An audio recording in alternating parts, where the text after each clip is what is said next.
আসসালামু আলাইকুম ওরহমতুল্লাহ বারকাতু। হ্যালো গাইস, সবাই কেমন আছেন? আলহামদুলিল্লাহ আমি ভালো আছি।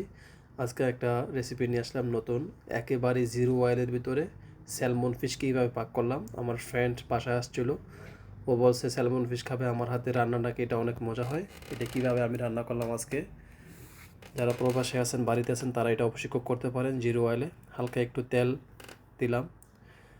এটা অবশ্যই প্রোটিনটা খুব বেশি থাকে, না ভেজে পাক করতে আপনার চেষ্টা করবেন। ভাজলে মাছটা পুষ্টিগুণ পরিপূর্ণভাবে থাকে না। তো দেখছেন আমি এখানে কী কী দিয়েছি: পেঁয়াজ, রসুন, লবণ, টমেটো, একটা একটা করে স্টেপ স্টেপ দিয়ে 2-3 মিনিট করে কুক করে মোটামুটিভাবে এটা আমার হয়ে গেছে।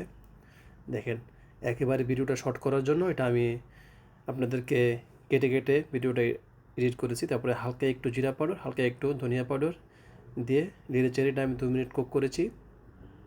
তারপরে একটু পরে হালকা আমি বিনস কেটে রেখেছি ভেজিটেরিয়ান, তারপরে এখানে কাঁচা আম দিয়ে দিয়েছি। এটা অনেক টেস্টি হবে যেহেতু কাঁচা আম দিয়েছি। কাঁচা আম না থাকলে আপনি তেঁতুল দিতে পারেন, যেটা আপনার কাছে আছে, জলপি দিতে পারেন যখন যেটা সিজন। তারপরে মাছটা ঢেলে দিলাম, স্যালমন ফিশ। এটার ভিতরে অনেক এভাবে তেল থাকে, এটাকে তেল দেওয়ার জন্য কোনো দরকার নেই। তো আমি যে কোনো মাছ এভাবেই কুক করি। কেন আপনি আমার ভিডিও শেয়ার করবেন বা কেন আমাকে ফলো দিবেন, সেটা আসলে স্বাস্থ্য যদি ভালো রাখতে চান, আলহামদুলিল্লাহ সুস্থ থাকতে চান, এক্সারসাইজের পাশাপাশি কী কী খেতে হবে সেগুলো অবশ্যই বিবরণ আমি ইনশাল্লাহ দিব। তারপরে দেখেন এটা আমার মোটামুটি মাছটা হয়ে গেছে।